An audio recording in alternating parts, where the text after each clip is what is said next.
Okay కూర్చో రాజా.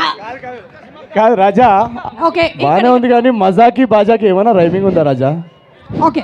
Good evening Warangal. Yes good evening. Warangal అంటేనే పోరుగడ్డ. అటువంటి వరంగల్కి విచ్చేసిన ఈనాటి జాతిరత్నం మన నవీన్ పోలిశెట్టికి స్వాగతం సుస్వాగతం. Thank you. ఆయన మీద ఒక మంచి కవిత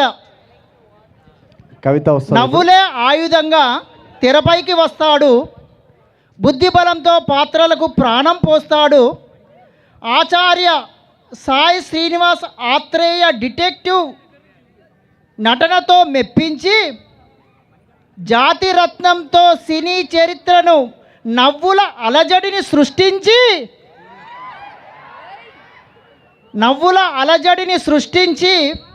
లవ్వుకే లాజిక్ను చూపుతూ యువత హృదయాన్ని కొల్లగొట్టిన మన శెట్టి నవీన్ పోలిశెట్టి. వామ్మో, ఈనాడు ఇంకొంది సార్, ఇంకొంది ఇంకా ఉందా? ఓకే. కూర్చో నవీన్ కూర్చో. అయితే కూర్చుంటా. టాలెంట్ ఉంటే సరిపోదు, టైమింగ్ ఉండాలి. అది ఉంటేనే జాతిరత్నం అవుతాం. ఓకే. కాబట్టి ఈనాటి వరంగల్ జాతిరత్నం మన శెట్టి నవీన్ పోలిశెట్టి. Thank you. ఇంకా ఉందా? అనగనగా ఒక రాజు వరంగల్కు వచ్చాడు ఈ రోజు. సంక్రాంతికి నవ్వుల వర్షంతో పోదాం మనందరం ఒక రోజు. Thank you. ఉందా? అయిపోయింది sir.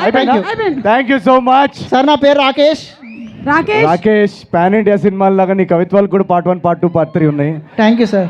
Thank you so much. నువ్వు అమ్మాయిల కంటే నీ కవిత్వమే బాగుంది, నువ్వు అమ్మాయి అయితే బాగుండేది.